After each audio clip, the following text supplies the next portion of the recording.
itu. Sifat utama dari pengajar sesat adalah penyangkal Kristus. 2 Petrus 2:1. Sebagaimana nabi-nabi palsu dahulu tampil di tengah-tengah umat Allah, demikian pula di antara kamu akan ada guru-guru palsu. Mereka akan memasukkan pengajaran-pengajaran sesat yang membinasakan. Bahkan mereka akan menyangkal penguasa yang telah menebus mereka. Pengajar sesat menyangkal Kristus sebagai penebus. Menyangkal artinya tidak mengakui atau meninggalkan Kristus. Dengan demikian, mereka sendiri tersesat karena telah meninggalkan jalan yang benar.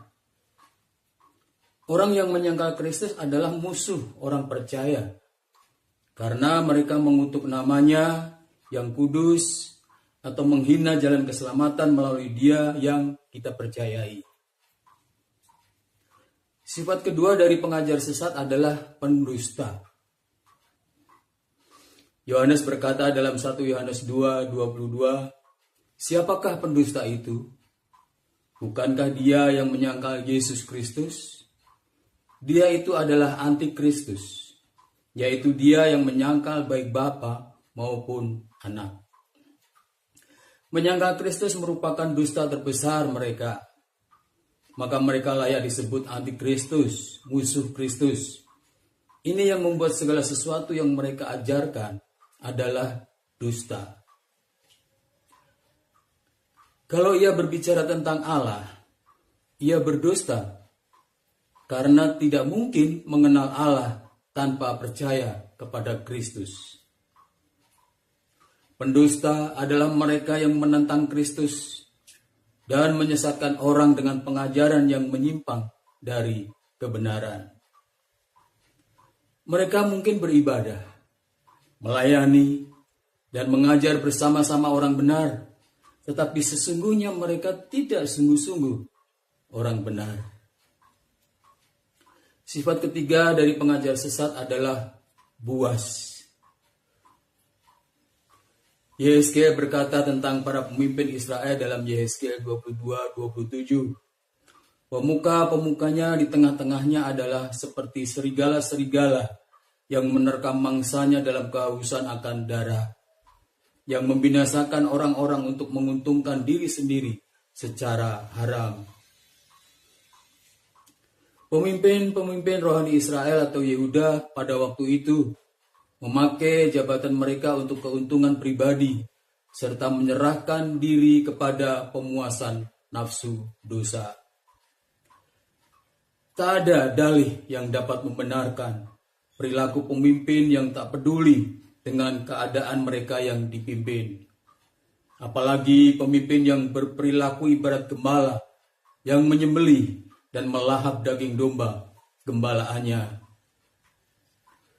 Beberapa pemimpin Kristen hari ini bersalah karena dosa yang sama yang mendatangkan kecelakaan besar kepada gereja. Seperti kepuasan pemimpin Yehuda yang membuat mereka dibuang ke Babel. Hal ini seperti diungkapkan oleh Paulus dalam Kisah Para Rasul 20:29.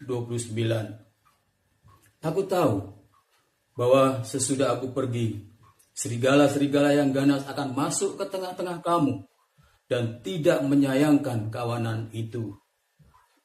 Serigala-serigala yang dimaksud oleh Paulus adalah penipu dan guru-guru palsu.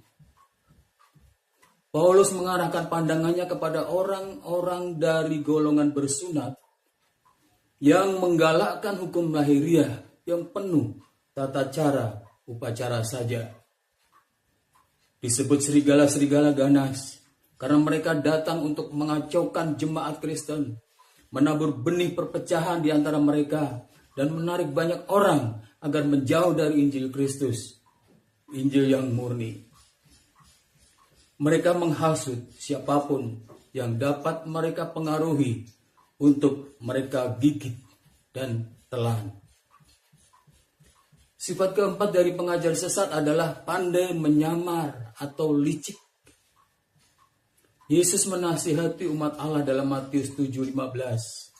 Waspadalah terhadap nabi-nabi palsu yang datang kepadamu dengan menyamar seperti domba, tetapi mereka sesungguhnya adalah serigala yang buas. Nabi-nabi diutus untuk menyampaikan kehendak Tuhan bagi umatnya, tetapi nabi-nabi palsu malah menjauhkan umat Tuhan dari kebenarannya. Nabi-nabi diutus untuk menyembuhkan jiwa-jiwa melalui pengajarannya yang sehat, tetapi malah sebaliknya justru meracuni. Mereka adalah serigala yang menyamar seperti domba. Kita perlu sangat berhati-hati, sebab kepura-puraan mereka itu tampak sangat wajar dan tidak menimbulkan prasangka orang, sehingga bisa membuat kita mudah terpedaya bila kita tidak waspada. Penampilan nabi-nabi itu bersahaja, sederhana, dan biasa-biasa saja. Tetapi nabi-nabi palsu mengenakan jubah berbulu domba seperti ahli Taurat yang suka berjalan-jalan memakai jubah yang panjang. Lukas 20:46. Waspadalah terhadap ahli-ahli Taurat yang suka berjalan-jalan memakai jubah panjang dan suka menerima penghormatan di pasar, yang suka duduk di tempat terdepan di rumah ibadat dan di tempat terhormat dalam perjamuan. Mereka serigala-serigala itu berpura-pura seperti domba. Dari luar tampaknya begitu suci, tidak berbahaya, lembut, dan berguna. Mereka berpura-pura sebagai orang yang benar, dan dengan penampilan itu mereka diizinkan masuk ke tengah-tengah jemaat sehingga memperoleh kesempatan berbuat jahat sebelum jemaat itu menyadarinya. Diri dan kejahatan mereka disepuh dengan kesucian dan ibadah palsu.